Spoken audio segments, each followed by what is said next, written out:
जय जय गुरुदेव गुरुदेव गुरुदेव गुरुदेव।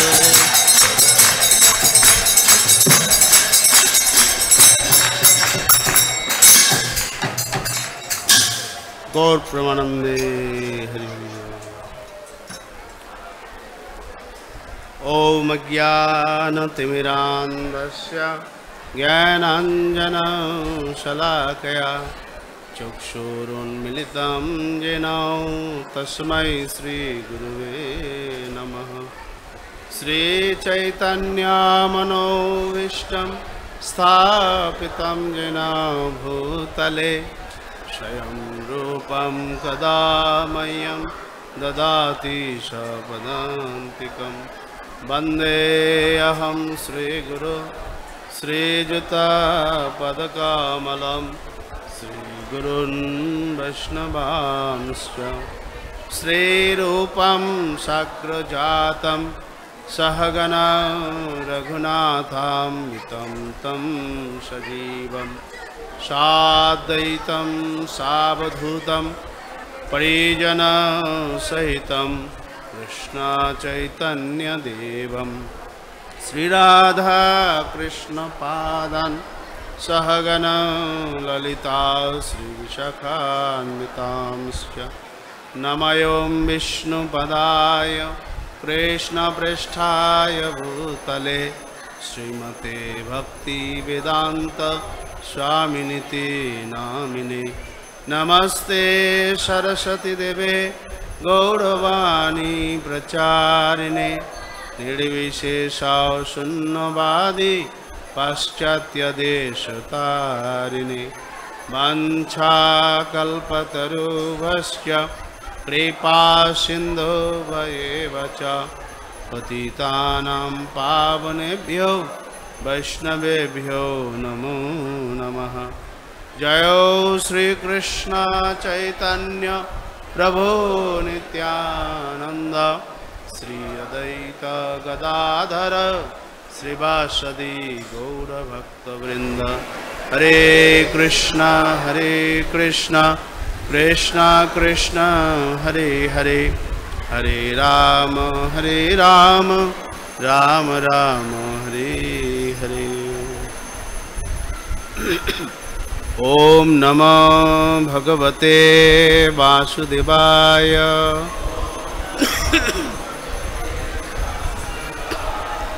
ओम नमो भगवते वासुदेवाय।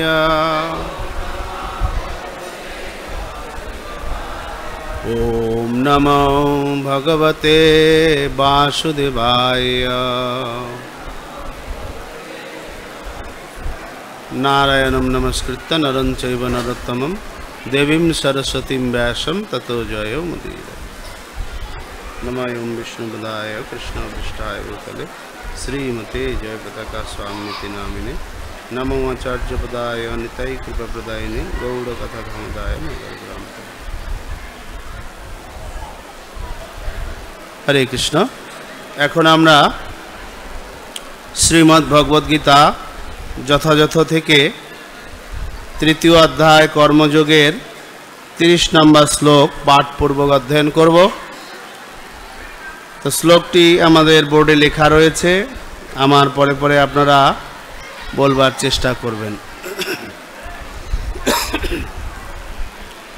ময়ি সর্বাণি কর্মাণি সংন্যস্যাধ্যাত্মচেতসা নিরাশী নির্মমো ভূত্বা যুদ্ধস্য বিগত জরা। ময়ি সর্বাণি কর্মাণি সংন্যস্যাধ্যাত্মচেতসা নিরাশী নির্মমো ভূত্বা যুদ্ধস্য বিগত জরঃ। ময়ি সর্বাণি কর্মাণি সংন্যস্যাধ্যাত্মচেতসা নিরাশী নির্মম ভূত্বা যুদ্ধস্য বিগত জরা। বলুন। ময়ি সর্বাণি কর্মাণি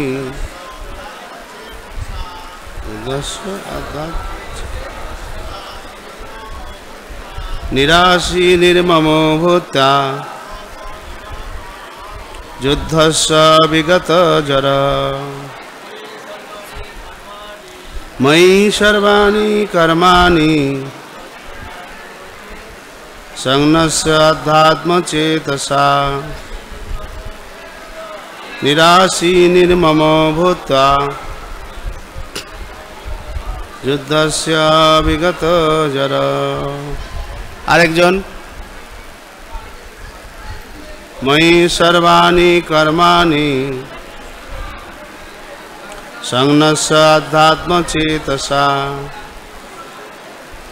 নিরাশী নির্মম ভূত্বা যুদ্ধস্য বিগত জরা। হরে কৃষ্ণ। এখন শব্দার্থ পড়ব আমরা। ময়ি আমাকে, সর্বাণি সর্বপ্রকার, কর্মাণি কর্ম, সংন্যস্য সমর্পণ করে, আধ্যাত্ম আত্মনিষ্ঠ, চেতসা চেতনার দ্বারা, নিরাশী নিষ্কাম, নির্মম মমতা শূন্য, ভূত্বা হয়ে, যুদ্ধস্য যুদ্ধ কর, বিগত জরা শোকশূন্য হয়ে। এটা বন্ধ করা যাবে? শ্রীল প্রভুপাদ কর্তৃক হ্যাঁ এই শ্লোকের গীতার গান। অতএব তুমি পার্থ ছাড়ই অভিমান, তোমার সমস্ত শক্তি কর্মরে দান। কর্মফল আশা ছাড় নির্মম হইয়া, যুদ্ধ কর আশা ত্যাজি মূরতা ত্যাজিয়া। এই শ্লোকটি শ্রীল প্রভুপাদ গানের আকারে লিখেছেন। এবার এই শ্লোকের অনুবাদ পড়া হচ্ছে। অতএব হে অর্জুন, আধ্যাত্ম চেতনা সম্পন্ন হয়ে তোমার সমস্ত কর্ম আমাকে সমর্পণ করো এবং মমতা শূন্য, নিষ্কাম ও শোকশূন্য হয়ে তুমি যুদ্ধ করো। আপনারা বলুন। অতএব হে অর্জুন, আধ্যাত্ম চেতনা সম্পন্ন হয়ে তোমার সমস্ত কর্ম আমাকে সমর্পণ করো এবং মমতা শূন্য, নিষ্কাম ও শোকশূন্য হয়ে তুমি যুদ্ধ করো। এই শ্লোকটির শ্রীল প্রভুপাদ কর্তৃক তাৎপর্য। শ্রীল প্রভুপাদ কি এই শ্লোকে স্পষ্টভাবে ভগবদ্গীতার উদ্দেশ্য বর্ণনা করা হয়েছে।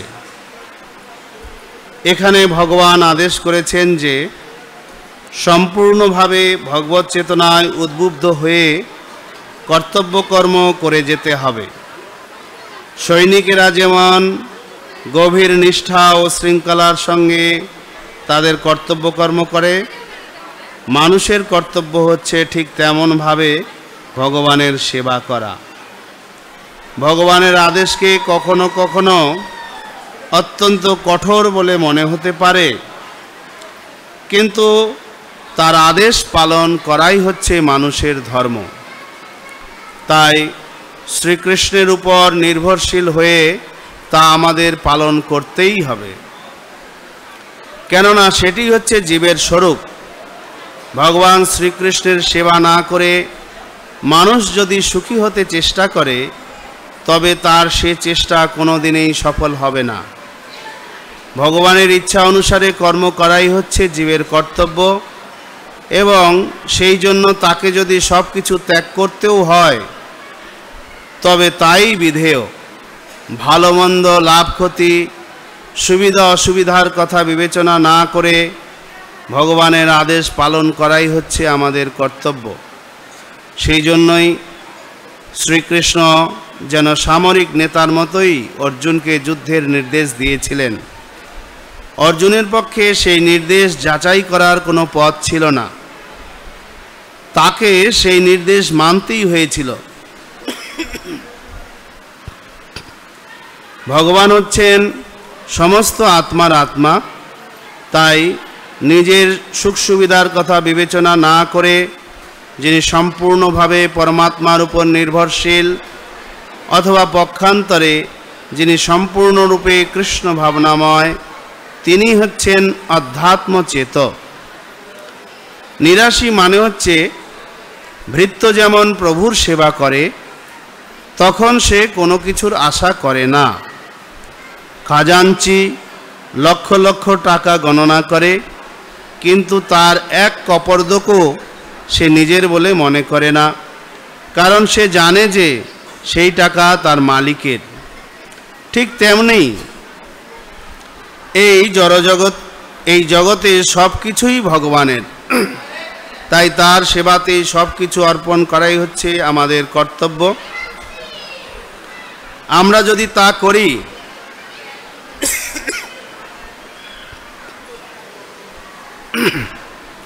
তাহলে আমরা ভগবানের যথার্থ ভৃত্য হতে পারি, তাহলেই আমাদের জন্ম সার্থক হয় এবং আমরা পরম শান্তি লাভ করতে পারি। সেটি হচ্ছে মই, অর্থাৎ আমাকে কথাটির প্রকৃত তাৎপর্য। কেউ যখন এই প্রকার কৃষ্ণ ভাবনাময় হয়ে কর্ম করে তখন নিঃসন্দেহে সে কোনো কিছুর উপর মালিকানা দাবি করে না। এই মনোবৃত্তিকে বলা হয় নির্মম, অর্থাৎ কোনো কিছুই আমার নয়। ভগবানের এই কঠোর নির্দেশ পালন করতে যদি আমরা অনিচ্ছা প্রকাশ করি, যদি আমরা আমাদের তথাকথিত আত্মীয় স্বজনের মায়ায় আবদ্ধ হয়ে ভগবানের নির্দেশকে অবজ্ঞা করি, তবে তা মূঢ়তারই নামান্তর। এই বিকৃত মনোবৃত্তি ত্যাগ করা অবশ্যই কর্তব্য। এইভাবেই মানুষ বিগত জড় অর্থাৎ শোকশূন্য হতে পারে। গুণ ও কর্ম অনুসারে প্রত্যেকেরই কোনো না কোনো বিশেষ কর্তব্য আছে, এবং কৃষ্ণ ভাবনায় উদ্বুদ্ধ হয়ে সেই কর্তব্য সম্পাদন করা প্রত্যেকের কর্তব্য। এই ধর্ম আচরণ করার ফলে আমরা জড়জগতের বন্ধন থেকে মুক্ত হতে পারি। হরে কৃষ্ণ। এখানেই এই শ্লোকের প্রাঞ্জল তাৎপর্য শ্রীল প্রভুপাদ কর্তৃক সমাপ্ত হলো। তো এই শ্লোকটিতে ভগবদ্গীতার উদ্দেশ্য বর্ণনা করা হয়েছে। ময়ি সর্বাণি কর্মাণি সংন্যস্য আধ্যাত্মচেতসা নিরাশী নির্মম ভূত্বা যুদ্ধস্য বিগত জড়।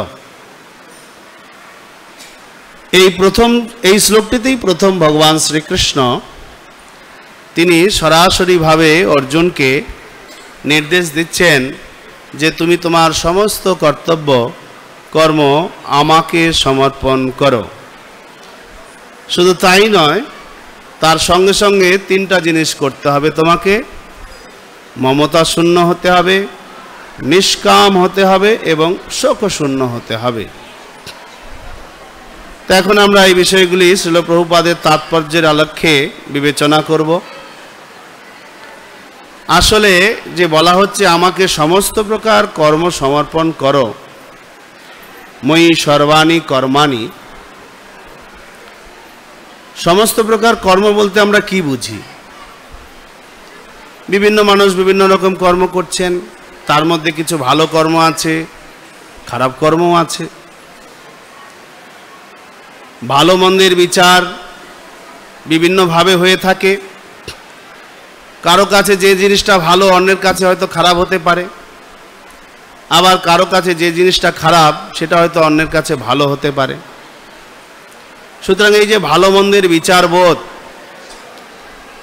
কিভাবে আমরা করব, কোনটা ভালো কোনটা খারাপ, কোন কর্মটি করা উচিত কোন কর্মটি করা উচিত নয়, এই যে কর্মের বিষয়ে ভালো এবং মন্দ এই বিচারধারাটি আমরা কোথা থেকে জানতে পারব? আমি একটা উদাহরণ দিচ্ছি। মনে করুন একজন মাংস বিক্রেতা, তিনি প্রতিদিন ছাগল হোক মুরগি হোক বা এই সমস্ত প্রাণী কেটে কেটে বিক্রি করছেন। আমরা দেখি প্রায় বিভিন্ন জায়গায় কসাইখানাতে। তো কেউ যারা সাধারণত নিরামিষভোজী বা ভগবত ভক্তরা যারা কৃষ্ণপ্রসাদ সেবা করে থাকেন, তারা দেখেন যে এই ব্যক্তিটির কার্যটি কত নির্মম, প্রাণী হত্যা করছেন। তো এটি তাদের দৃষ্টিভঙ্গিতে এটা একটা ভালো কাজ নয়, এটা মন্দ কাজ। আবার যারা আমিষভোজী তাদের কাছে কখনোই মনে হয় না কসাই যে কাজটা করছে সেটা খারাপ কাজ। মনে হয় কি? কখনোই মনে হয় না। তাহলে দেখুন, একটাই কাজ, একটা প্রাণী হত্যা করে তার মাংস বিক্রি করছে কেউ, তো সেই কাজটাকে কিছু ব্যক্তি খারাপ বলে মনে করছেন, আবার কিছু ব্যক্তি ভালো বলে মনে করছেন। তাহলে এই যে তার কাজটিকে ভালো কি মন্দ আমরা কি করে বুঝব? একদল বলছেন ভালো, একদল বলছেন না এটা খারাপ। তাহলে যে ভালো মন্দ বিচারবোধ, এটার মানদণ্ডটা কি? কে বলে দেবে আমাদেরকে এটা ভালো এটা খারাপ? এটা প্রশ্ন আসছে। এবং আরেকটা প্রশ্ন আসছে যে ভগবান শ্রীকৃষ্ণ এই শ্লোকে বলছেন অর্জুনকে, মই মানে আমাকে, সর্বাণী মানে সমস্ত প্রকার, কর্মাণী মানে কর্তব্য কর্ম বা কর্ম সমর্পণ করো। তাহলে সমস্ত প্রকার কর্ম মানে ভালো মন্দ সব, নাকি শুধু ভালোটা? এই প্রশ্নটাও এখানে থেকে যাচ্ছে। তো আমরা এখন বিচার করব। প্রথমত এই যে মানদণ্ড, ভালো কি খারাপ, কোনটি ভালো কর্ম কোনটি খারাপ কর্ম, অথবা আমাদের জন্য কি করণীয়, আমাদের কি করা উচিত, শিল প্রভুপাদ তাৎপর্যে উল্লেখ করছেন প্রকৃতির গুণ অনুসারে প্রত্যেকটি মানুষের আলাদা আলাদা কর্তব্য কর্ম রয়েছে। এই যে কথাটি তিনি বললেন যে গুণ অনুসারে প্রত্যেকের আলাদা আলাদা কর্তব্য কর্ম রয়েছে, তো গুণ অনুসারে কর্তব্য কর্মসমূহ কি, কে আমাদের এটা বলে দেবে? এই বিষয়গুলি আমরা এখন এখানে পর্যালোচনা করব। প্রথমত আসি যে ভালো মন্দ এই বিচারবোধ আমরা কার ভিত্তিতে স্থির করব, এই প্রশ্নটার উত্তর। এটা উদাহরণ দিতে গিয়ে, এটা বলতে গিয়ে আমি একটা প্রসঙ্গ নিয়ে আসব। সেটা হচ্ছে এই আপনারা যে বাজারে বা দোকানে গিয়ে কিছু কেনেন, চাল ডাল সবজি বা আরও অন্য কিছু যেগুলো ওজন করে নেন, তো এই ধরনের ওজন করে নেওয়া জিনিসপত্র যখন আপনারা কেনেন, মনে করুন 1 কিলো আপনি ডাল কিনলেন, ডাল, তো এই যে 1 কিলোর যে একটা বাটখারা রয়েছে, যেটাকে মানদণ্ড করে আপনাকে 1 কিলো বস্তু দেওয়া হলো, ডাল দেওয়া হলো, সেই 1 কিলো বাটখারাটি যে 1 কিলো, এটা আপনি কি করে বিশ্বাস করছেন? যদিও আমাদের মনে প্রশ্ন জাগে না কোনোদিন যে 1 কিলোর বাটখারাটা 1 কিলো কিনা, তাই তো? কিন্তু এটাকে তো কাউকে বলে দিতে হয়েছে যে না এটা 1 কিলোই। তাহলে কেউ একজন রয়েছেন এটা বলে দেওয়ার মতো, তা নাহলে তো যে কেউই একটা কিছু দিয়ে বলবে এটাই 1 কিলো, তো আমরা প্রতারিত হব। তাই একজন মানদণ্ড স্থির করার কাউকে থাকা উচিত, যিনি বলে দেবেন না এটা 1 কিলোই, এর যা ওয়েট এটা 1 কিলোর সমান বা 1 কিলোই। তো এটি প্যারিসে একটা রূপার খণ্ড রয়েছে, যার ওয়েট 1 কিলো। তার সঙ্গে তুলনা করে সারা বিশ্বে এই যে কিলোগ্রাম যে বাটখারা বেরিয়েছে, তো মানদণ্ডটা সেখানে রাখা আছে। যতবার প্রতি বছর হোক বা 5 বছর অন্তর হোক, যখন এগুলোকে চেক করা হয় ওয়েট কমে গেছে কি ঠিক আছে কি না, তার পরিপ্রেক্ষিতেই করা হয়। তো হচ্ছে বিষয়। তো তদ্রূপ আমাদের এই জগতে ভালো এবং মন্দ এই কর্মের বিচার, এর মানদণ্ডটি কোথায় আছে না, এটি রয়েছে শাস্ত্রে। ভগবদ গীতাতে ভগবান শ্রীকৃষ্ণ 16 অধ্যায়ে বলবেন,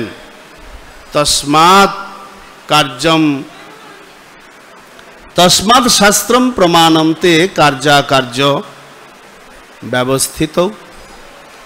কার্য মানে করণীয়, অকার্য মানে অকরণীয়। কি কাজটা আমরা করব, অর্থাৎ ভালো কোন কাজটা আর কোন কাজটা আমাদের জন্য মন্দ, অকার্য বা মন্দ কাজ, এটা বিচার কোথায় করা রয়েছে না, শাস্ত্রে রয়েছে। তস্মাৎ শাস্ত্রম প্রমাণন্তে, শাস্ত্রের মধ্যে এটা প্রমাণ দিয়ে দেওয়া হয়েছে। তস্মাৎ শাস্ত্রম প্রমাণন্তে কার্যাকার্য ব্যবস্থিত। তো আমাকে শাস্ত্র থেকে এটাকে নির্ধারণ করতে হবে। যদি আমি শাস্ত্র থেকে এর মানদণ্ডটিকে নির্ধারণ না করি, তাহলে বিভ্রান্তিতে পড়তে হবে। ঠিক যেরকম কসাইয়ের প্রবৃত্তিটাকে কেউ ভালো মনে করেন, কেউ খারাপ মনে করেন। যেটি ভালো কি খারাপ, এটাকে আমাকে যদি বিচার করে দেখতে হয়, তাহলে আমাকে শাস্ত্রের নিরিখে দেখতে হবে। শাস্ত্রে কি বলা হয়েছে? শাস্ত্র হচ্ছে মনুষ্য জীবনের সংবিধান। ভগবদ গীতায় ভগবান শ্রীকৃষ্ণ এই শ্লোকটিতে বলছেন, আমার জন্য করো। দেখে যেন মনে হচ্ছে তিনি একটা নির্দেশ, কমান্ড দিচ্ছেন। অ্যাকচুয়ালি কমান্ড দিচ্ছেন, নির্দেশ দিচ্ছেন, আমার জন্য করো। প্রশ্ন করতে পারে, কেন আপনার জন্য করব? আমার পরিবার রয়েছে, আমার সন্তানেরা রয়েছে, স্ত্রী রয়েছে, দেশ রয়েছে, জাতি রয়েছে, তাদের জন্য না করে আপনার জন্য কেন করব? এই প্রশ্নটাও এসে দাঁড়ায়। তো একজন ব্যক্তি যখন আপনার কাছে এসে অনুরোধ নয়, আদেশ করে, না আমার জন্য সমস্ত কিছু করো, তখন মনে হতে পারে, বাবা আপনার নির্দেশ আমাকে মানতেই হবে। মনে হতে পারে খুব হেভি। প্রভুপাদ তাৎপর্যে লিখছেন যে ভগবান শ্রীকৃষ্ণের নির্দেশ কখনো কখনো আমাদের কাছে কঠোর মনে হতে পারে, কিন্তু এই নির্দেশ পালন আমাদের করতেই হবে, কারণ এটাই হচ্ছে আমাদের ধর্ম। শাস্ত্রে বর্ণনা করা রয়েছে, আমাদের প্রকৃত পরিচয় হচ্ছে আমরা এই দেহ নই, আমরা চিন্ময় একটি ভগবানের ক্ষুদ্রাতি ক্ষুদ্র চিন্ময় অংশ, যার নাম হচ্ছে আত্মা। যে আত্মা শরীরের মধ্যে অবস্থান করছেন এবং এই শরীর থেকে যখন বেরিয়ে যায়, তখন এই শরীরটা মৃত বলে ঘোষণা করা হয়। যতক্ষণ এই শরীরের মধ্যে আত্মা অবস্থান করছেন, ততক্ষণ আমরা জীবিত। আমাদের অনেক কামনা বাসনা আমরা প্রতিনিয়তই করে থাকি এবং বিভিন্নভাবে সেই সমস্ত কামনা বাসনাকে চরিতার্থ করার প্রয়াস করি। যে মুহূর্তে এই শরীর থেকে আত্মা নামক বস্তুটি বেরিয়ে যাবেন, সঙ্গে সঙ্গেই এই শরীরটিকে মৃত বলে ঘোষণা করা হবে। তাহলে যে চিন্ময় বস্তু, ভগবানের ক্ষুদ্রাতি ক্ষুদ্র অংশ আত্মা, এটি হচ্ছে আমাদের প্রকৃত স্বরূপ। শ্রীমান চৈতন্য মহাপ্রভু তিনি ঘোষণা করে বলছেন যে জীবের স্বরূপ হয় কৃষ্ণের নিত্য দাস। আমাদের প্রকৃত পরিচয় হচ্ছে আমরা ভগবান শ্রীকৃষ্ণের নিত্য দাস। নিত্য দাস, দাস কথাটার অর্থ হচ্ছে চাকর, আর নিত্য কথাটার অর্থ হচ্ছে ইটারনাল। কোনো এরকম নয়, মানুষ কোনো কোম্পানিতে বা সরকারি কোনো কার্যালয়ে যখন চাকরি করে, এটা টাইম লিমিট থাকে, ওই পর্যন্ত তার মেয়াদ, তারপরে তাকে রিটায়ার দিয়ে দেওয়া হয়। কিন্তু কৃষ্ণের দাসত্বের ক্ষেত্রে কোনো রিটায়ারমেন্ট নেই, অবসর গ্রহণের কোনো কিছু নেই, নিত্য দাস। আমরা ভুলে গেছি কৃষ্ণের সঙ্গে সম্পর্ক, তাই আমরা তার দাসত্ব করি না। কিন্তু যখন আমরা এটা উপলব্ধি করব, তখন আমাদের কর্তব্যটা হচ্ছে আমরা তার নিত্য দাসত্বে পুনরায় যুক্ত হওয়া। তো এইটি ভগবদ্গীতায় ভগবান শ্রীকৃষ্ণ আমাদেরকে স্মরণ করিয়ে দিচ্ছেন যে যেহেতু আমরা তার নিত্য অংশ, তাই আমাদের সমস্ত কর্তব্য তাকে সমর্পণ করা উচিত। এখন আসি আমাদের এই যে কর্তব্য, যেটা আমি বলেছিলাম যে কোন কর্ম তাকে সমর্পণ করা উচিত, ভালো কি খারাপ। শাস্ত্রে বর্ণনা করা হয়েছে যে যে প্রকার গুণের দ্বারা প্রভাবিত, 3 ধরনের গুণ রয়েছে এই জগতে, সত্ত্বগুণ, রজগুণ, তমগুণ। এই 3টি গুণেই প্রত্যেকের মধ্যে রয়েছে এবং 3টি গুণের মধ্যে পারস্পরিক সবসময় একটা যুদ্ধ চলছে, যার ফলে কখনো কখনো একটা গুণের প্রভাব বেশি হয়, বাকি দুটো কমে যায়। এই পরস্পরের মধ্যে তাদের সংগ্রাম প্রতি মুহূর্তেই আমাদের শরীরে চলছে। আর এই জন্যই আমরা যখন সত্ত্বগুণের প্রভাব ঘটে বেশি, তখন আমরা নিজেদেরকে খুব সুস্থির মনে করি, আমাদের চেতনা চিন্তা ভাবনা ঠান্ডা থাকে। যখন রজগুণের প্রভাব বৃদ্ধি পায়, তখন আমাদের মধ্যে লোভ, কামনা, বাসনা ইত্যাদি বৃদ্ধি পেতে থাকে। আর যখন তমগুণের প্রভাব বেড়ে যায়, তখন আমরা নিদ্রাচ্ছন্ন, মহাচ্ছন্ন হয়ে পড়ি। তো আমাদের সারা দিনের যদি আমরা কার্যকলাপ দেখি, রাত্রে ঘুমিয়ে পড়ি আমরা, সেটা তমগুণের কার্যকলাপ। দিনের বেলায় যখন আমরা সকালে ভোরে উঠি, তখন সেটা সাত্ত্বিক সত্যগুণের প্রভাবে আমাদের কার্যকলাপগুলি তখন নির্মল থাকে। যত সূর্য উঠতে থাকে, সময় বাড়তে থাকে, তত আমাদের মধ্যে রজগুণের প্রভাব বৃদ্ধি হতে থাকে। সেই জন্য আমরা কর্মে উদ্যম, বিভিন্ন প্রকার কর্মে ব্যস্ত হয়ে পড়ি। তো এইরকমভাবে আবার দিনের শেষে তমগুণের প্রভাব বাড়তে থাকে। তো সারা দিনে আমাদের এই শরীরের মধ্যে 3 প্রকার গুণের সব সময় একটা পরিবর্তন চলছে। কখনো সত্ত্বগুণ বৃদ্ধি হচ্ছে, তো কখনো রজগুণ, কখনো তমগুণ। তো যে গুণটি যখন বৃদ্ধি হচ্ছে, বাকি গুণ দুটি তার অধীনে থেকে যাচ্ছে। তো সামগ্রিক বিচারে প্রত্যেকটি ব্যক্তির মধ্যে রজতম সত্ত্বগুণের মধ্যে যে কোনো একটা গুণ প্রধান হিসাবে তাকে পরিচালিত করে থাকে। আমরা দেখি এই গুণটি শুধু মনুষ্যের মধ্যে নয়, নিম্নতর পশু পাখি সকলের মধ্যেই রয়েছে। যেমন ধরুন গাভীকে বলা হয় সত্ত্বগুণের, কিন্তু যখন আমরা একটা বাঘ দেখব, সিংহ বা বাঘ, সেটা হচ্ছে রজগুণের। পক্ষান্তরে আবার যখন আমরা ভল্লুক দেখব বা ভালুক, তমগুণের। তো এই যে পশু পাখিদের মধ্যেও এই 3টি গুণ অনুসারে বিভিন্ন প্রজাতি রয়েছে। এই মনুষ্যদের মধ্যে যে প্রকার মানুষের মধ্যে সত্ত্বগুণের প্রভাব বেশি, তারা সাধারণত তাদের চিন্তা ভাবনা শুভ হয়ে থাকে। তারা সমস্ত কর্তব্য যা কিছু তারা করেন, তাদের কর্তব্য কর্মগুলি শাস্ত্র অনুসারে হয়ে থাকে। তাদের চিন্তা ভাবনা শাস্ত্র অনুসারে হয়ে থাকে। তো তারা সত্ত্বগুণের ব্যক্তি। আর যারা রজগুণ দ্বারা প্রভাবিত, তাদের কর্তব্য কর্মগুলি সাধারণত কামনা বাসনার দ্বারা প্রভাবিত হয়ে থাকে। তারা সেইভাবেই কর্তব্য কর্ম করে থাকেন। তমগুণের মানুষ মহাচ্ছন্ন, যা করেন তার ফলে পরবর্তীতে তাকে শাস্তি পেতে হয় বা তাকে অনুতাপ করতে হয়। তো এইরকমভাবে শাস্ত্রে বর্ণনা রয়েছে, যারা সত্ত্বগুণ প্রধান তাদের বলা হচ্ছে ব্রাহ্মণ। তাদের কি কর্তব্য কর্ম? ভগবদ্গীতায় ভগবান বলছেন, সম দম তপ শৌচ ক্ষান্তির আর্জবম জ্ঞান বিজ্ঞানম আস্তিক্যম ব্রহ্মকর্ম স্বভাবজম। তো তাদের কর্মের কথা বর্ণনা রয়েছে, তারা কি কি করবেন। যারা রজগুণ প্রধান তাদের বলা হয় ক্ষত্রিয়। তারা কি করবেন? তারা হচ্ছে শাসন করবেন, যুদ্ধে চ পলায়নম, যুদ্ধে তারা এগিয়ে যাবেন, যুদ্ধে ভয় পাবেন না। তারা অন্যকে নিয়ন্ত্রণে রাখবেন, তারা খুব এক্সপার্ট হবেন, দক্ষ হবেন। তো এগুলি হচ্ছে তার কি কর্ম করবেন বা তিনি কি রকম সেটা ভগবদ্গীতায় বলা হয়েছে। যারা রজতমগুণ মিশ্রিত তাদের বলা হয় বৈশ্য, তাদের কর্তব্য কর্ম বলা হয়েছে ভগবদ্গীতায় কৃষি গোরক্ষা বাণিজ্যম ব্রহ্ম বৈশ্যকর্ম স্বভাবজম। কৃষি, কৃষিকাজ, এগ্রিকালচার, গোরক্ষা গাভী প্রতিপালন, এবং বাণিজ্য মানে বিজনেস ব্যবসা ইত্যাদি কার্য তারা করবেন। আর যারা তমগুণ প্রধান শূদ্র তাদের কর্তব্য কর্মের কথা শাস্ত্রে বর্ণনা রয়েছে যে তারা 3 বর্ণের সেবা করবেন।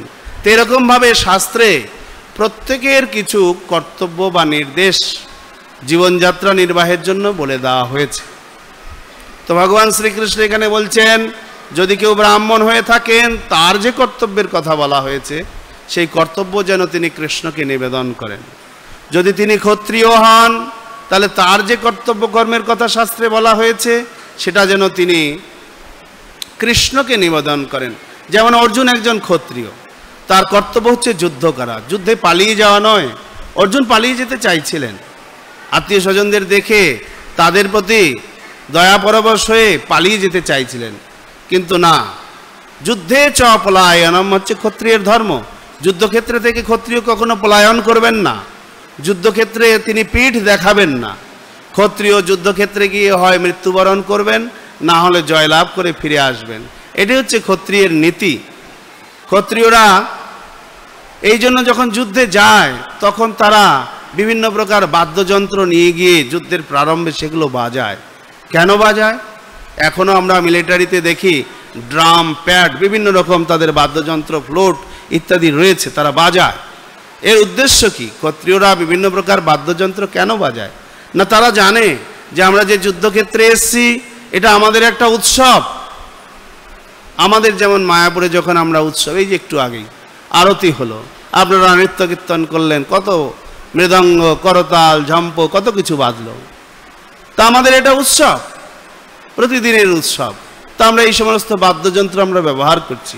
কিন্তু ক্ষত্রিয়দের যুদ্ধটা একটা উৎসব, তারা বিভিন্ন প্রকার বাদ্যযন্ত্র নিয়ে যুদ্ধক্ষেত্রে উপস্থিত হন, সেগুলো বাজান এবং যুদ্ধে প্রবৃত্ত হয়ে যান। তারা জানেন যে যুদ্ধক্ষেত্রে আমি দেহত্যাগ করলে স্বর্গে যাব, আর যদি আমি জিতে যাই তাহলে আমি রাজ্য পাব। এই জন্য তারা কখনো যুদ্ধক্ষেত্র থেকে পলায়ন করেন না। যুদ্ধে চ পলায়নম। তো অর্জুনকে ভগবান বলছেন তুমি ক্ষত্রিয়, তুমি যুদ্ধক্ষেত্র থেকে পালিয়ে যেতে চাইছো, তোমার অপযশ হবে, তার থেকে বরং তুমি তোমার এই যুদ্ধ আমাকে সমর্পণ করো, অর্থাৎ আমি চাইছি সেই জন্য তুমি যুদ্ধ করো। তোমার তাতে কি লাভ হবে কি ক্ষতি হবে এর বিচার করার প্রয়োজন নেই। লাভালাভ জয়া জয় তত যুদ্ধায় যুদ্ধস্ব, এই বিচার করার প্রয়োজন নেই। কর্মণ্যেবাধিকারস্তে মা ফলেষু কদাচন, তুমি তোমার কর্তব্য কর্ম করে যাও, ফলের চিন্তা করো না। তো এটাই কৃষ্ণ এখানে বলছেন যে ময়ি সর্বাণী কর্মাণী। সর্বাণী কর্মাণী মানে যে বর্ণের যে কর্তব্য কর্মের কথা শাস্ত্রে বলা হয়েছে। ক্ষত্রিয়ের জন্য যুদ্ধ, ব্রাহ্মণের জন্য যজন যাজন পঠন পাঠন বেদপাঠ ইত্যাদি, বৈশ্যের জন্য কৃষি গোরক্ষা বাণিজ্যম। তো এরকমভাবে প্রত্যেকটি বর্ণের যে কর্তব্য কর্মের নির্দেশ শাস্ত্রে দেওয়া হয়েছে সেই অনুসারে তারা তাদের সেই কর্তব্য কর্ম করবেন এবং সেই কর্তব্যগুলি তারা ভগবান শ্রীকৃষ্ণকে নিবেদন করবেন। এটি হচ্ছে ভগবদ্গীতার উদ্দেশ্য। এই যে শ্লোক আজকে আমরা পাঠ করছি, এই শ্লোকটিতে ভগবদ্গীতার উদ্দেশ্য ভগবান শ্রীকৃষ্ণ ব্যক্ত করেছেন যে সকলেই যেন আমার জন্যই কর্তব্য কর্মগুলি করেন, আমাকেই সমর্পণ করেন। এবং এর জন্য কি ভাব থাকবে? না, ভাবটা থাকবে আধ্যাত্ম চেতসা। আধ্যাত্ম চেতসা মানে, আধ্যাত্ম চেতসা কথাটার অর্থ হচ্ছে যে আমাদের প্রকৃত স্বরূপ যে আমরা কৃষ্ণের নিত্য দাস, এইটিকে উপলব্ধি করে আমি আমার কর্তব্য কর্ম কৃষ্ণকে নিবেদন করব, এটাকে বলা হচ্ছে আধ্যাত্ম চেতসা। তো এই বিষয়টি বর্তমান সমাজের মধ্যে মানুষের ভিতরে এটির অভাব রয়েছে। আমরা আমাদের প্রকৃত পরিচয়টিকে কোথাও জানতে পারি না। বিভিন্ন প্রকার শিক্ষা প্রতিষ্ঠান রয়েছে, ইউনিভার্সিটি, বিশ্বব্যাপী বিভিন্ন প্রখ্যাত ইউনিভার্সিটি রয়েছে, তাছাড়া স্কুল কলেজ তো রয়েছেই। কোথাও আমাদের প্রকৃত পরিচয় যে আমরা চিন্ময় আত্মা এবং ভগবানের নিত্য অংশ, ভগবানের দাস, এই বিষয়টিকে বলা হয় না। আপনি দেখুন, আপনারাও পড়াশোনা করেছেন, আপনাদের অনেক শিক্ষা রয়েছে, কোথাও কোনো সাবজেক্ট পেয়েছেন যেখানে আপনার পরিচয় আপনি একটি চিন্ময় অংশ, জড় অংশ নন, আপনি চিন্ময় এবং এই অংশটি ভগবান শ্রীকৃষ্ণের অংশ। এই যে সংবাদ ভগবদ্গীতা ব্যতীত বা শাস্ত্র ব্যতীত কোথাও দেওয়া হয়নি, এমনকি কোথাও কোনো শিক্ষা প্রতিষ্ঠানে এই শিক্ষা দেওয়াও হয় না। তাই বর্তমান সমাজে এই জ্ঞানের, এই আধ্যাত্ম জ্ঞানের অভাব রয়েছে। বর্তমান সমাজে আমরা দেহাত্ম বুদ্ধিতে বিভ্রান্ত হয়ে বিভিন্ন পরিচয়ে পরিচিত হয়েছি। যারা ওয়েস্ট বেঙ্গলে বাস করি তারা আমরা নিজেদেরকে ভাবি আমরা বাঙালি, যারা বিহারে বাস করেন তারা ভাবেন তারা বিহারি, যারা উত্তরপ্রদেশে তারা ইউপি, যারা মধ্যপ্রদেশে তারা সেরকম ভাবেন, মহারাষ্ট্রে তারা ভাবেন আমরা মারাঠি, সাউথ ইন্ডিয়ানরা ভাবেন আমরা দ্রাবিড়, তামিল, তেলেগু, কন্নড়, মালায়ালাম, বিভিন্ন রকমভাবে প্রত্যেকের আলাদা আলাদা গোষ্ঠী হয়ে আমরা, বা উড়িষ্যাবাসীরা ভাবেন আমরা উড়িয়া। দেহাত্ম বুদ্ধিতে আমরা সকলেই পরিচিতি লাভ করেছি, কারণ যেহেতু আমাদের এই শিক্ষাই এই জগতে প্রদান করা হচ্ছে। আমাদের জগতে যে শিক্ষাটা দেওয়া হচ্ছে এটা জাগতিক শিক্ষা, আধ্যাত্মিক শিক্ষা নয়। তাই আমাদের যে প্রকৃত পরিচয় সম্পর্কে কোথাও শেখানো হয় না বা আমরা কেউই জানতে পারি না। আর এই যে আপনারা প্রশ্ন করতে পারেন আধ্যাত্মিক শিক্ষা নিয়ে কি লাভ, দেখুন জাগতিক শিক্ষার কি প্রভাব বা লস আমরা দেখতে পাচ্ছি। প্রত্যেকটা আমরা ভারতের মধ্যেই, আপনি ট্রেনে যাত্রা করছেন, আপনি যদি তুফান মেলে ওঠেন, নাম তুফান কিন্তু কাজ উল্টো। সেই তুফান মেলে ধরুন আপনি বৃন্দাবন যাচ্ছেন, বিহারে গেলেই আপনি বুঝতে পারবেন আপনার সিটে আপনি বসতে পারবেন না। বিহারি বাবুরা উঠে সেখানে বলবে আটক, আপনার বুকিং করা সিট আপনি বসতে পারবেন না। তাহলে দেখুন তারা সেখানে বাঙালি দেখতে পারে না। আবার আপনি যদি দিল্লিতে যান, আপনি যদি পরিচয় দিয়েছেন আপনি বাঙালি, আপনাকে ইনসাল্ট করা হবে। সাউথ ইন্ডিয়ায় গেলে আপনাকে ইনসাল্ট করা হবে। তাহলে দেখুন দেহাত্ম পরিচয়ের কুফলটা দেখুন। দেহাত্ম পরিচয়ে পরিচিত হয়ে আমাদের মধ্যে যে কুফল সেটা আমরা দেখতে পাচ্ছি। আজকে প্রত্যেকটা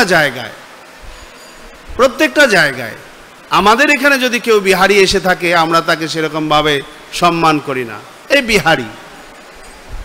বা অন্য কোথাও থেকে কেউ যদি এখানে আসে তাকে আমরা সেভাবে চেষ্টা করি তাকে অপমান করার। তাহলে দেহাত্ম বুদ্ধিতে শিক্ষিত হয়ে কি লাভ হয়েছে আমাদের? বরঞ্চ আমাদের সমস্যা বৃদ্ধি হয়েছে। আর এই সমস্যার থেকে যদি আমাদের মুক্ত হতে হয়, প্রকৃত পরিচয় যতক্ষণ না আমরা পরিচিত হতে পারছি ততক্ষণ পর্যন্ত আমাদের মধ্যে শান্তি নিয়ে আসা সম্ভব নয়। এ তো আমি শুধু ভারতের কথা বললাম। যদি আমরা পার্শ্ববর্তী প্রতিবেশী রাষ্ট্রগুলোর কথা চিন্তা করি, সেখানেও আমাদের প্রতিদ্বন্দ্বিতা রয়েছে। তো এই সমস্ত কিছু দেহাত্ম শিক্ষায় বা জাগতিক শিক্ষায় শিক্ষিত হওয়ার ফলস্বরূপ বা পরিণাম এটা। পক্ষান্তরে আজ আন্তর্জাতিক কৃষ্ণ ভাবনামৃত সংঘ তথা ইস্কনের মাধ্যমে জগৎগুরু শিল প্রভুপাদ সারা বিশ্বে শাস্ত্রের যে প্রকৃত শিক্ষা তিনি প্রচার করলেন, যে জীবের স্বরূপ হয় কৃষ্ণের নিত্য দাস। আমরা সকলেই কৃষ্ণের নিত্য দাস। আমাদের প্রকৃত কর্তব্য বা ধর্ম হচ্ছে আমাদের প্রত্যেকটি কর্তব্য কর্মকে আমরা কৃষ্ণের প্রতি সমর্পণ করব। এই শিক্ষা তিনি সারা বিশ্বে প্রচার করেছেন। আর এই শিক্ষায় শিক্ষিত হয়ে সারা বিশ্বের মানুষ নিজেদেরকে তাদের প্রকৃত পরিচয়ে পরিচিত দিয়ে কৃষ্ণ সেবায় যুক্ত হয়েছেন। তাই সারা বিশ্বে আমাদের যে সমস্ত সদস্যগণ রয়েছেন তারা একে অপরকে কেউই হিংসা করেন না। তারা জানেন আমাদের প্রকৃত পরিচয়টা কি। আমরা এই দেহভিত্তিক পরিচয়ের পরিচিতির ফলে নিজেদের মধ্যে বিভেদ রচনা করেছি, কিন্তু যখনই আমরা আমাদের প্রকৃত পরিচয় উপলব্ধি করতে পারবো, কৃষ্ণের সঙ্গে নিত্য সম্বন্ধ আমরা স্থাপন করতে পারবো, তখন আমাদের মধ্যে এই যে মিথ্যা বিভেদ, এটা থেকে আমরা মুক্ত হতে পারবো। চৈতন্য চরিতামৃতে কৃষ্ণদাস কবিরাজ গোস্বামী বলছেন, এই ভালো এই মন্দ এই সব ভ্রম, দৈতে ভদ্রাভদ্র গান এই সব ভ্রম। এই জগতে যে ভালো মন্দ বিচার, এটা একটা আমাদের ভ্রম। কীরকম? সাপোজ আমি একটা উদাহরণ দিচ্ছি। আপনি রাস্তায় হাঁটছেন, পায়চারি করছেন, তো হাঁটতে হাঁটতে কোনো কারণে আপনি কোনো একটা পশুর বিষ্ঠা, পায়খানা, মলের মধ্যে পা দিয়ে দিয়েছে। যদি সেটা কাঁচা হয়, আপনার কীরকম লাগবে? কীরকম লাগবে? ঘিন ঘিন লাগবে। কি হয়ে গেল? কত সুন্দর সকালবেলা উঠে স্নান করে বেরিয়েছিলাম, এ কি হয়ে গেল? মনটা আপনার বিকৃত এসে যাবে।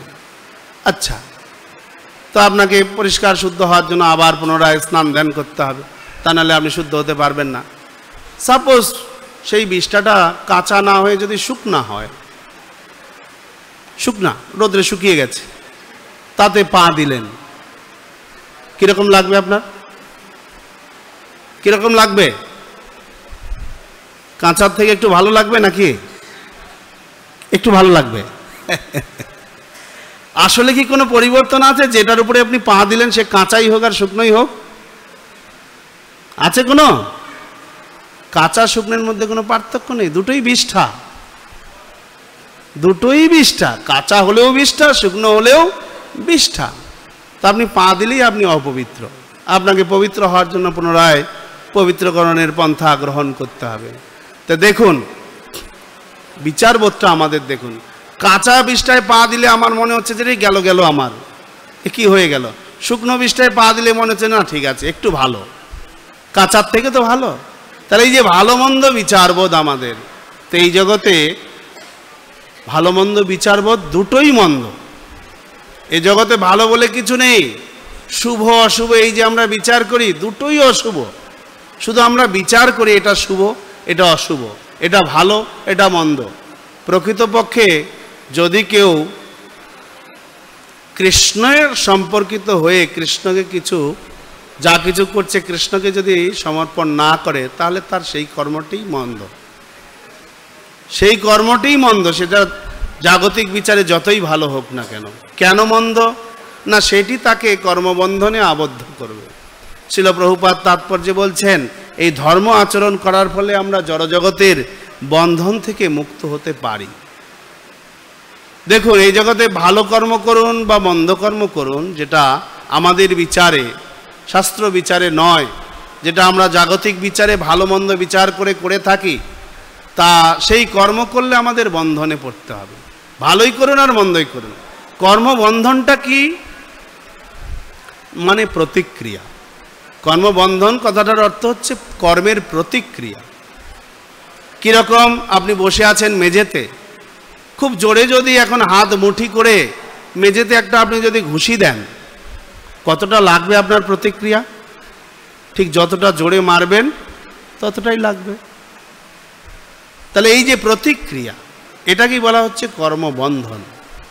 তো এই জগতে আমরা জাগতিক বিচারে ভালো মন্দ যে কাজই করি না কেন, তার বন্ধন বা প্রতিক্রিয়া আমাদের পেতে হবে।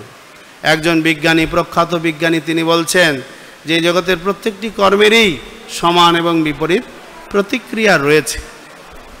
তাহলে দেখুন, উনি যা বলেছেন সমান বিপরীত প্রতিক্রিয়া, এটা ঠিক না হলেও প্রতিক্রিয়া আছে। শাস্ত্রে বলা আছে প্রত্যেকটি কর্মের প্রতিক্রিয়া আছে, সেটা সমান বা তার বেশিও হতে পারে। কীরকম? যেমন শাস্ত্রে বর্ণনা করা আছে, যদি কোনো কেউ একটা গাভী হত্যা করে, গাভীর শরীরে যত লোম রয়েছে তত বছর তাকে নরক যন্ত্রণা ভোগ করতে হবে। তাহলে প্রতিক্রিয়াটা কত গুণ বেশি হয়ে গেল, সমান তো হলো না, সমান হলো না, প্রতিক্রিয়া কত গুণ বেশি হয়ে গেল। আবার বলা হচ্ছে, যদি কেউ কোনো কর্ম করে ভগবানকে নিবেদন করে তার কর্তব্য কর্ম, তাহলে সেখানে তাকে কোনো প্রতিক্রিয়া ভোগ করতে হয় না, সেখানে কোনো প্রতিক্রিয়া তাকে পেতে হয় না, কোনো কর্মবন্ধন তার সেখানে নেই। এই যে শাস্ত্রের বিচারে আমাদের যদি আমরা কর্তব্য কর্ম করি, তাহলে আমরা সেই কর্তব্য কর্মের প্রতিক্রিয়া থেকে মুক্ত হই। তা না হলে এই জগতে যে যাই কর্ম করি না কেন, তার প্রতিক্রিয়া স্বরূপ আমাদের পরবর্তী শরীর গ্রহণ করতে হবে। আমরা এই যে শরীর বর্তমান পেয়েছি, পূর্বের কর্মের প্রতিক্রিয়া এটা পেয়েছি। কেউ পুরুষ শরীর পেয়েছি, কেউ মহিলা শরীর পেয়েছি, কেউ দেখতে সুন্দর, কেউ কুৎসিত, কেউ ফর্সা, কেউ কালো, কেউ লম্বা, কেউ বেটে, বিভিন্ন প্রকার শরীর যে আমরা পেয়েছি, এটা আমাদের পূর্ব কর্মের ফলস্বরূপ আমরা পেয়েছি। এই যে কর্মের নীতি, এগুলি শাস্ত্রে বর্ণনা করা রয়েছে। এগুলো কোথাও কোনো জাগতিক শিক্ষার মাধ্যমে বর্ণনা করা নেই। পূর্বজন্মের এবং এরপরে জন্ম, আমাদের মৃত্যু হয়ে গেলে পরবর্তী জন্ম, এই যে জন্মান্তরবাদ, এটা শাস্ত্রে ভগবদ্গীতায় রয়েছে। এটা কেউ বিশ্বাস করুক আর না করুক, তাতে কিছু আসে যায় না। আপনি হয়তো মনে করতে পারেন যে না, মরে গেলে কে কোথায় যাবে না যাবে কে দেখেছে, আবার আসবে কেউ দেখবে, কে দেখবে, কি প্রমাণ আছে? এটা অনেকটা অনেক রকম এরকম যে এক সময় একটা পেঁচা, নাম শুনেছেন আপনারা? পেঁচা দেখেও থাকবেন হয়তো। পেঁচা কিন্তু দিনের বেলা দেখতে পায় না, সূর্যের আলোয় দেখতে পায় না, রাত্রিবেলা দেখে। তো পেঁচা একবার মিটিং ডেকেছে, এখন তো মিটিং টিটিং খুব চারধারে হচ্ছে, তো পেঁচা একটা জনসভা ডেকেছে, প্রচুর লোক এসছে, পেঁচা জনসভা ডেকেছে, সবাই এসছে। এসে পেঁচা ঘোষণা করছেন, দেখুন ভাইগণ বন্ধুগণ, আমি আপনাদেরকে বলছি সূর্য বলে কিছু নাই। তাহলে এবার বলুন, যারা পেঁচার মিটিংয়ে গিয়েছেন তারা পেঁচার কথা বিশ্বাস করবে? হ্যাঁ, করা উচিত। কেন? সে দেখতে পায় না জন্য সে বলছে নেই। তাতে কি যারা দেখতে পায় তারা বিশ্বাস করবে? তা ঠিক তদ্রূপ যে সমস্ত ব্যক্তিরা পুনর্জন্মে বিশ্বাস করে না, তারা হয়তো বলবে না ওইসব কিছু নেই, কিন্তু যারা শাস্ত্রে বিশ্বাসী তারা জানে না পুনর্জন্ম আছে। আমি এই জন্মে যেরকম কর্মবন্ধনে পড়ব, পরবর্তী শরীর আমাকে সেরকম পেতে হবে। তো হচ্ছে বিষয়। উলুকে না দেখে জ্বলছে সূর্যেরও কিরণ। উলুক মানে পেঁচা। পেঁচা সূর্যের কিরণ না দেখলে সে যদি বলে সূর্য নেই, সেটা যেরকম বুদ্ধিমান ব্যক্তিরা বিশ্বাস করেন না, ঠিক তদ্রূপ যারা মূঢ় শাস্ত্রে অজ্ঞ তারা হয়তো ঘোষণা করতে পারেন পুনর্জন্ম নেই, মরলে সমস্ত কিছু ধ্বংস হয়ে যাবে, বিলীন হয়ে যাবে, আর কেউ ফিরে আসবে না, ভস্মীভূতস্য দেহস্য কুতৌ পুনরাগমন ভবেৎ, এই ধারণায় বিশ্বাসী হতে পারেন। কিন্তু যারা শাস্ত্রজ্ঞ, শাস্ত্র মানেন, তারা তাদের কথায় কোনো কিছু মনে করেন। শাস্ত্রে বর্ণনা করা হয়েছে যে এই শরীর পরিবর্তনের সাথে সাথে আত্মা আরেকটা শরীর গ্রহণ করেন। হ্যাঁ, প্রতিনিয়তই আমাদের শরীর পরিবর্তন হচ্ছে। আমরা এক সময় ছোট ছিলাম, এখন এরকম বয়স্ক হয়েছি, কিছুদিন পরে আরেক রকম হব। তাহলে এই যে শরীরের পরিবর্তন, কৌমার যৌবন জরার মাধ্যমে আমাদের এই শরীর পরিবর্তন হয়ে চলেছে, কিন্তু আত্মা বা দেহি এক দেহ ছেড়ে আরেকটা দেহে যায়। এ ভগবদ্গীতায় ভগবান বলছেন, দেহিনস্মিন যথা দেহে কৌমারম যৌবনম জরা তথা দেহান্তর প্রাপ্তি ধীরস্তত্র ন মুহ্যতে। ঠিক যেরকম আপনি একটা আজকে যে জামাটা বা শাড়ি পরেছেন, রাত্রে গিয়ে হয়তো খুলে ফেলবেন, আপনার ইচ্ছা হয়েছে, তদ্রূপ যখন এই আত্মা এই শরীরে থাকার আর উপযোগী হবে না, তখন এই শরীরটাকে ত্যাগ করে আরেকটা শরীরে যাবে। পরবর্তী শরীরটা কি হবে, এটা আমাদের কর্মের উপর নির্ভর করছে। এবং এই আমাদের কর্মের হিসাবটা কে রাখছেন? না, এই 33 কোটি দেবতা যারা রয়েছেন, তারা নিয়ত দিনে রাত্রে সবসময় আমাদেরকে দেখছেন, তারা হিসাব রাখছেন। এজন্য শাস্ত্রে বলা হয়েছে, কর্মণা দৈব নেত্রেণ যন্ত্র দেহ উপপদ্যতে। দেবতারা তাদের দিব্যতা, দেবতাদের চোখের পলক নেই, আমাদের তো চোখের পলক আছে। দেবতাদের চোখের পলক নেই, সব সময় তারা দেখছে যে আমি কি করছি, সিক্রেটলি কি করছি, ওপেনলি কি করছি, রাত্রে কি করছি, দিনে কি করছি, সব তারা দেখছে। সেই হিসাবে তারা হিসাব রাখছেন। এবং এই শরীর শেষ হয়ে গেলে, এই শরীর পরিবর্তন হয়ে গেলে সাথে সাথে তারা সেই শরীরে আমাদেরকে স্থানান্তর করতে সহায়তা করবে। এটা হচ্ছে বিষয়। আমাদের কর্ম অনুসারেই আমরা নিজের ভাগ্য নির্ধারণ করছি। তো বুদ্ধিমান ব্যক্তি যারা হবেন তারা চেষ্টা করবেন যে পরবর্তী শরীর যদি গ্রহণ করতেও হয় তাহলে যেন সেই শরীরটা একটা ভালো শরীর হয়। কে আপনারা এখানে আছেন যারা চাইছেন পরবর্তী শরীরটা একটা নিম্ন শরীর হবে? কেউ চান কি? কেউ চায় না। সবাই চায় যে একটা ভালো শরীর পাবো আমি, যদি আমাকে পেতেই হয়। এই ভালো শরীর যদি আপনি পেতে চান, ভগবদ্গীতায় ভগবান শ্রীকৃষ্ণ বলছেন, তাহলে আপনি আপনার সমস্ত কর্ম তাকে নিবেদন করুন। এবং এই নিবেদন করার মাধ্যমে আপনি যদি পূর্ণরূপে তার শরণাগত নাও হতে পারেন, তার আগেই এই শরীর পরিবর্তন করেন, তাতেও কোনো ক্ষতি নেই। পরবর্তীতে তিনি কি করবেন, যে আপনাকে স্বর্গাদি উচ্চ সুখ ভোগ করিয়ে কোনো ধনী বণিক গৃহে অথবা শ্রদ্ধাবান ব্রাহ্মণ গৃহে আপনার জন্ম প্রদান করবেন, যাতে আপনি ছোটবেলা থেকেই আবার পুনরায় কৃষ্ণ ভাবনাময় হয়ে আপনার কর্তব্য কর্ম শুরু করতে পারেন।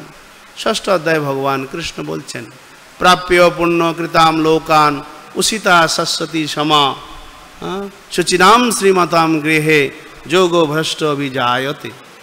তো গ্যারান্টি দিচ্ছেন, আপনি যদি সত্যি সত্যি মনুষ্য শরীরে আবার ফিরে আসতে চান, আপনাকে ভক্তিযোগ অবলম্বন করতে হবে।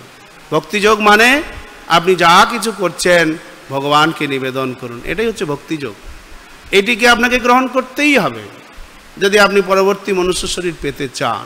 কারণ কি, এখানে ভগবান গ্যারান্টি দিচ্ছে যে আপনাকে কোনো ধনী বণিক গৃহে, অথবা ধনী বণিক মানে এই কালোবাজারি করে ধনী হয়েছে এরকম না, সৎ ধনী বণিক গৃহে অথবা সৎ ব্রাহ্মণ গৃহে আপনার জন্ম প্রদান করবে। তো এই যে ভগবান ভগবদ্গীতাতে এই কথা বলছেন, তা আমাদেরকে এই বিষয়গুলি জানার জন্য শাস্ত্রের সহায়তা গ্রহণ করতে হবে, ভগবদ্গীতা আমাদের অধ্যয়ন করতে হবে। তা না হলে আমরা এই বিষয়ে জীবনযাত্রার যে আমাদের কত কৌশল রয়েছে সেটা আমরা জানতে পারবো না। যে একই কর্ম করে আমরা প্রতিক্রিয়া থেকে মুক্ত হতে পারি, আবার একই কর্ম করে কেউ প্রতিক্রিয়া আবদ্ধ হয়ে পড়ছেন। তো এই বিষয়গুলি ভগবদ্গীতাতে পুঙ্খানুপুঙ্খভাবে বর্ণনা করা হয়েছে।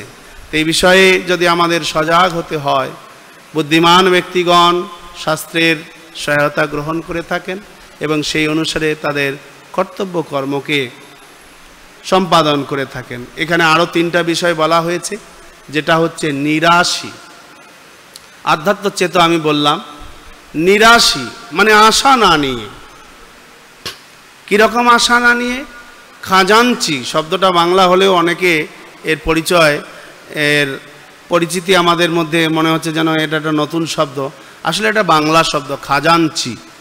এর ইংলিশটা যদি আমি বলি অ্যাকাউন্টেন্ট, বোঝা যাচ্ছে? অ্যাকাউন্টেন্ট। খাজাঞ্চি বললে যতটা না ক্লিয়ার হয়েছে, অ্যাকাউন্টেন্ট মানে একদম 100% ক্লিয়ার, তাই তো?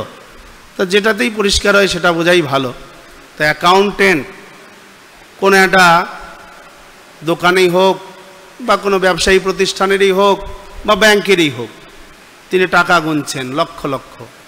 তিনি কি কখনো ভাবেন এই টাকাটা আমার? অ্যাকাউন্টেন্ট ভাবে? কখনো ভাবেন। অ্যাকাউন্টেন্ট জানে এই টাকা আমি যেটা গুনছি এটা আমার না, এটা হচ্ছে মালিকের। তাই তার টাকার প্রতি কোনো লোভ নাই, কর্তব্য করে যাচ্ছে। তো এটাকে বলা হচ্ছে নিরাশী।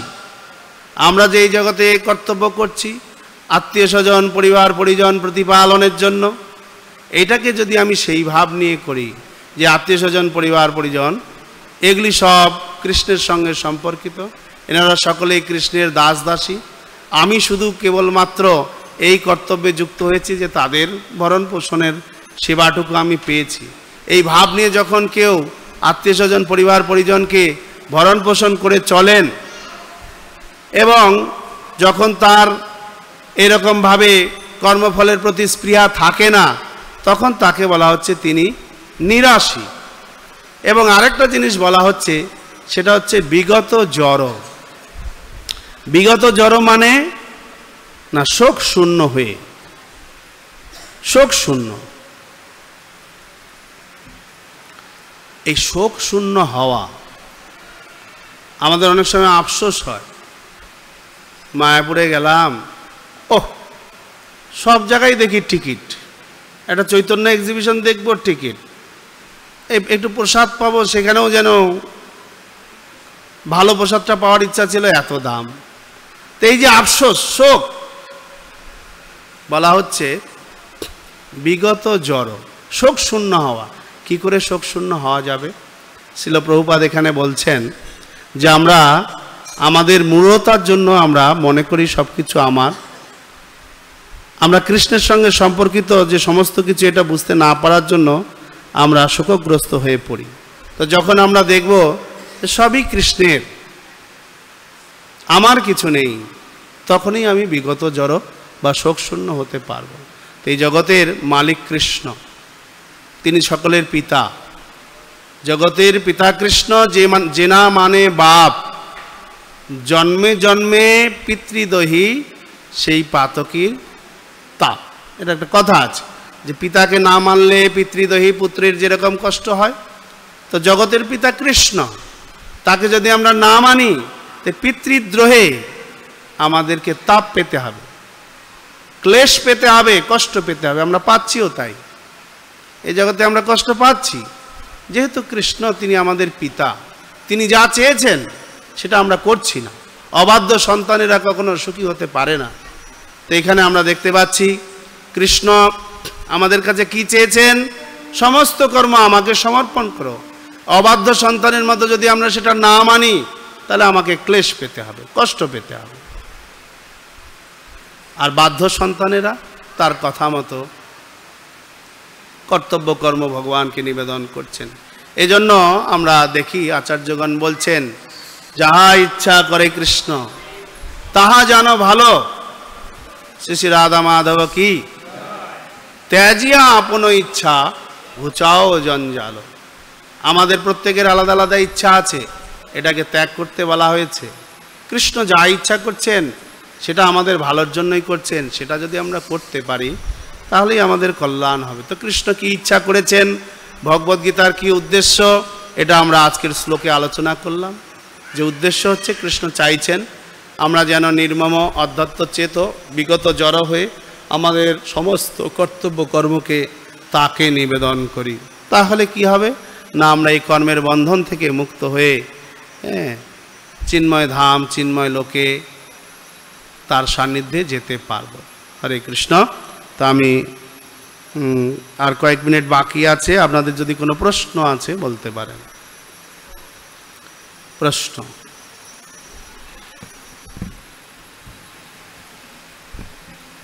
এটা টুকরো টুকরো করুন ততক্ষণে। হ্যাঁ, কি কোশ্চেন?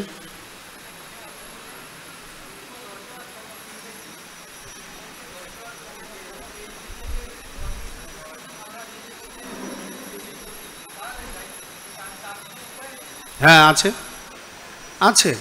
কৃষ্ণ ভাবনামৃত এই পন্থা, এই পন্থাই হচ্ছে সেই উপায়। কৃষ্ণ ভাবনামৃত গ্রহণ করলে আমরা সর্বদা নিজেদেরকে সত্যগুণের স্থিতিতে রাখতে পারি এবং একসময় এই সত্যগুণকে অতিক্রম করেও বিশুদ্ধ সত্য স্তরে পৌঁছাতে পারি। সত্যগুণের স্থিতি অর্থাৎ সব সময় আমাদের চিন্তা থাকবে যে আমরা কিভাবে শাস্ত্র অনুসারে নিজেদের কর্তব্য কর্ম অনুশীলন করব। এই চিন্তা যদি আমরা সবসময় থাকতে চাই তাহলে আমাকে শাস্ত্র অনুসারে কর্তব্য কর্ম আমার নির্বাহ করতে হবে, তবে আমি আমার চিন্তাকে পরিশুদ্ধ রাখতে পারব। আর কৃষ্ণ ভাবনামৃতের এই পন্থাটাই হচ্ছে একমাত্র পন্থা, তা নাহলে কৃত্রিমভাবে সম্ভব নয়। যোগীরা যোগ অনুশীলনের মাধ্যমে, জ্ঞানীরা জ্ঞান অনুশীলনের মাধ্যমে তাদের চিন্তা ভাবনাকে, মনকে বিশেষ করে শুদ্ধ রাখার চেষ্টা করেন, কিন্তু সেই পন্থাটা হচ্ছে ক্ষণিকের জন্য। বিশ্বামিত্র মুনি ধ্যানের দ্বারা তার মন নিয়ন্ত্রণ করতে চেয়েছিলেন, শাস্ত্রে আমরা পাই। তাকে ইন্দ্র তার কাছে মেনকাকে পাঠিয়েছিলেন, যাও তার ধ্যান ভঙ্গ করো। মেনকা এসে তার সেই জায়গায় যেখানে ধ্যান করছিলেন তার পায়ের নুপুর একটু ঝুনঝুন করে বাজিয়েছিলেন। ব্যাস, বিশ্বনামিত্র মুনির মন, ধ্যানস্থ মন ক্ষোভিত হয়ে পড়েছিল এবং তিনি তার রূপে আকৃষ্ট হয়ে তার তপস্যার থেকে চ্যুত হয়েছিলেন। তো এই হচ্ছে যোগের পন্থায় বা ধ্যানের পন্থায়, জ্ঞানের পন্থায় আমাদের ইন্দ্রিয় নিয়ন্ত্রণ করা সম্ভব নয়, ইন্দ্রিয়কে কলুষতা থেকে মুক্ত রাখা সম্ভব নয়। একমাত্র যদি আমরা কৃষ্ণ ভাবনামৃতের পন্থা গ্রহণ করি তবেই সেই পন্থা সম্ভব। হরে কৃষ্ণ। হ্যাঁ, কিছু হ্যাঁ,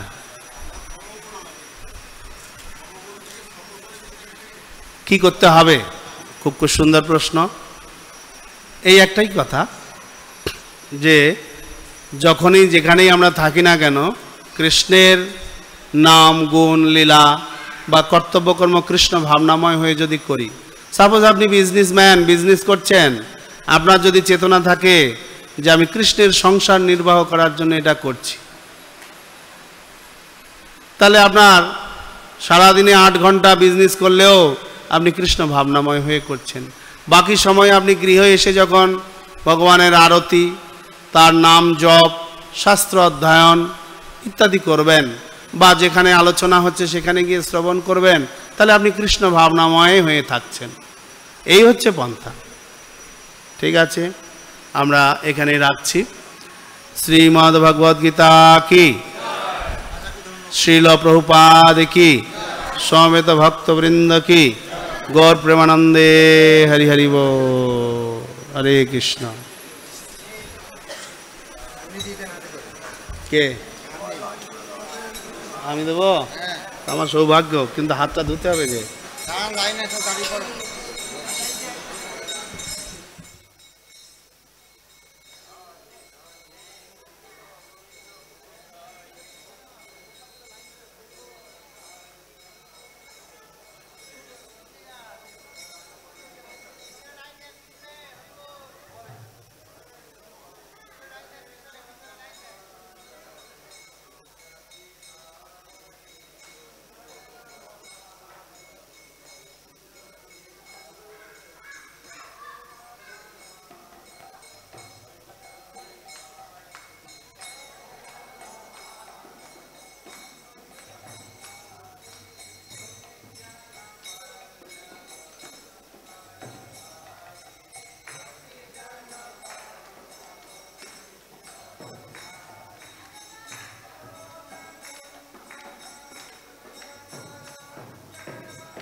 वन्देऽहं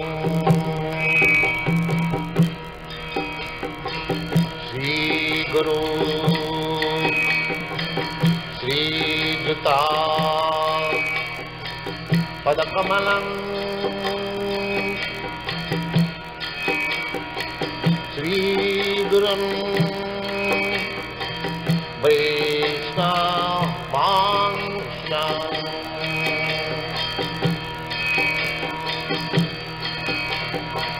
श्रीरूपं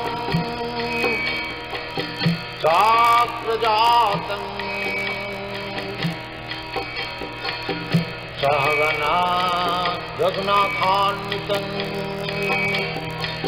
त्वं सजीवम्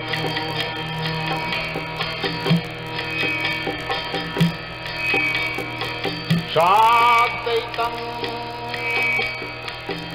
सावधूतं परिजनासहितं कृष्ण चैतन्यदेवम्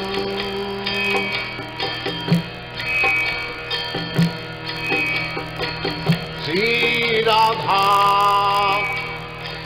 कृष्णपदान् साधना ललिता श्रीविशाखान्वितांश्च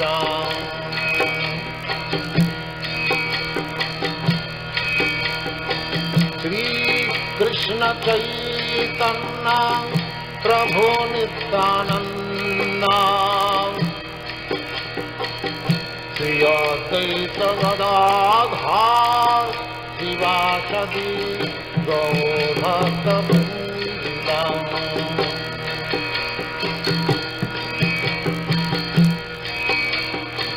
श्रीकृष्ण चैतन्य प्रभु Nityanand Shri Advaita Gadadhar शिवासदि गौरभक्तवृन्द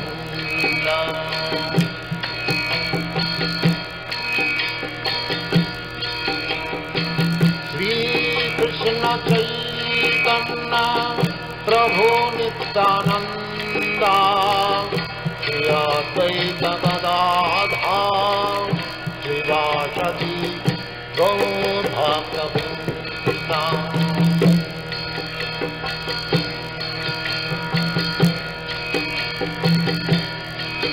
Hare Krishna,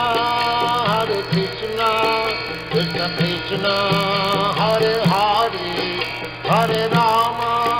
Hare Rama, Rama Rama, Hare Hare. Hare Krishna, Krishna Krishna, Hare Hare, Hare Rama, Rama Rama, Hare Hare. Hare Krishna, Krishna Krishna, Hare Hare, Hare Rama, Rama Rama, Hare Hare. Hare Krishna, Krishna Krishna, Hare Hare, Hare Rama, Rama Rama, Hare Hare. Hare Krishna, Krishna Krishna, Hare Hare, Hare Rama, Rama Rama, Hare Hare. Hare Krishna, Krishna Krishna, Hare Hare, Hare Rama, Rama Rama, Hare Hare. Hare Krishna, Krishna Krishna, Hare Hare, Hare Rama, Rama Rama, Hare Hare. Hare Krishna, Krishna Krishna, Hare Hare, Hare Rama, Rama Rama, Hare Hare. Hare Krishna, Krishna Krishna Krishna Hare Hare Hare Rama Hare Rama Rama Rama Hare Hare Hare Krishna Krishna Krishna Hare Hare Hare Rama Rama Rama Hare Hare Hare Krishna Krishna Krishna Hare Hare Hare Rama Rama Rama Hare Hare Hare Krishna Krishna Krishna Hare Hare Hare Rama Rama Rama Hare Hare Hare Krishna Krishna Krishna Hare Hare Hare Rama Rama Hare Hare Hare Krishna Krishna Krishna Hare Hare Hare Rama Rama Hare Hare Hare Krishna Krishna Krishna Hare Hare Hare Rama Rama Rama Hare Hare Hare Krishna